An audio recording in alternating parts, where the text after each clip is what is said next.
Maintenant que tu as compris ce que c'est le netlinking ainsi que tous ces concepts fondamentaux, on va aborder le sujet principal de cette formation, qui est comment effectivement obtenir des backlinks. Cependant, juste avant de commencer à parler de ça, il est essentiel de comprendre quel est le positionnement de Google vis-à-vis du netlinking. En effet, Google a toute une section dédiée dans ses guidelines vis-à-vis du netlinking. Dans cette documentation, il explique très clairement que tout lien destiné à manipuler l'algorithme de recherche sera considéré comme un lien toxique. Donc en gros, la seule façon de faire des liens qui ne vont pas en contre les guidelines de Google, c'est de façon naturelle.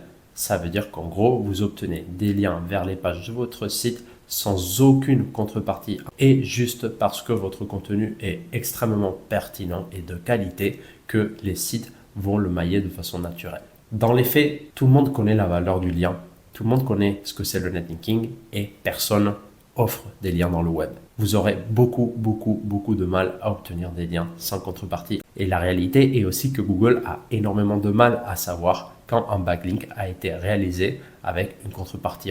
Du coup, aujourd'hui, il y a tout un marché du netlinking qui s'est développé avec des plateformes qui vendent de liens et avec énormément de pratiques qui fonctionnent et qu'on va voir par la suite pour obtenir des liens qui vont être dissimulés comme naturels et qui vont pousser votre site sans aucun risque de pénalisation. C'est vrai que si vous faites des liens n'importe comment en les achetant ou en faisant les pratiques qu'on verra par la suite, mais que vos liens sont mal faits et qui ne ressemblent absolument pas à quelque chose de naturel, vous risquez éventuellement de vous prendre une pénalité.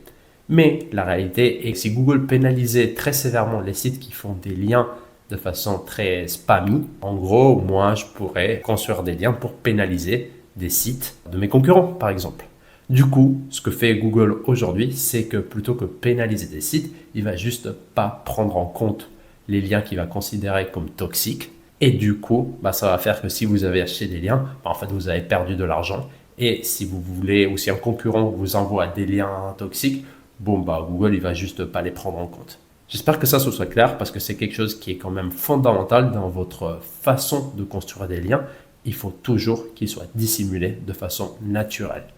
Gardez ça en tête parce que ça va être extrêmement important pour avoir une stratégie de netlinking efficace.